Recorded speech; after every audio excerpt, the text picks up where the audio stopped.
राधे राधे महाराज जी। महाराज जी, लोगों के साथ जब भी कुछ बुरा होता है या अनहोनी होती है तो बोलते हैं भगवान ने बहुत बुरा किया। तो महाराज जी, ऐसा कोई उदाहरण है जिसमें भगवान ने किसी के साथ बुरा किया? आज तक नहीं है, आज तक कोई उदाहरण नहीं। भगवान ने जिनको मारा है उनको वो परम पद दिया जो बड़े बड़े योगियों के लिए भी दुर्लभ है। बुरा करते हैं हम और जब उसका परिणाम आता है तो फिर भगवान को कोसते हैं। ये हमारे अज्ञान की बात है कि बुरा आचरण करते हैं हम और कोसते हैं भगवान को।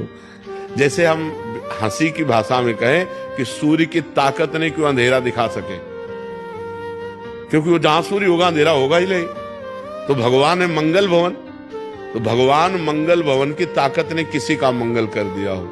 6 दिन के थे, छठी का उत्सव मनाया जा रहा था और पूतना नाम की राक्षसी स्तन में हलाहट जहल लगा करके भगवान को पिलाने के लिए पिलाया, तो भगवान ने उसे वो गति जो यशोदा मैया को दी। नरक जाना चाहिए, लेकिन भगवान ने वो गति दी जो यशोदा मैया को गति मिली, वही पूतना को गति मिली। ऐसे कृपालु भगवान है, वो कैसे किसी का मंगल कर सकते हैं? हम खुद पाप कर्म करके जब उसका फल भोगते हैं तब हम भगवान को कोसते हैं।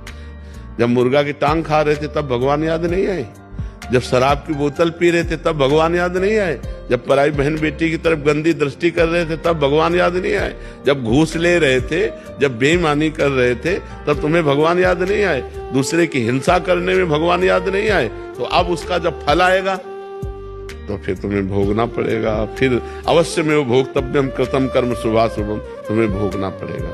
भगवान आकाश की तरह है निर्मल, उनको वो कभी बहुत दयालु है, वो कभी बहुत दयालु है, कभी किसी का मंगल नहीं। आज तक हमें उदाहरण बता दो एक भी।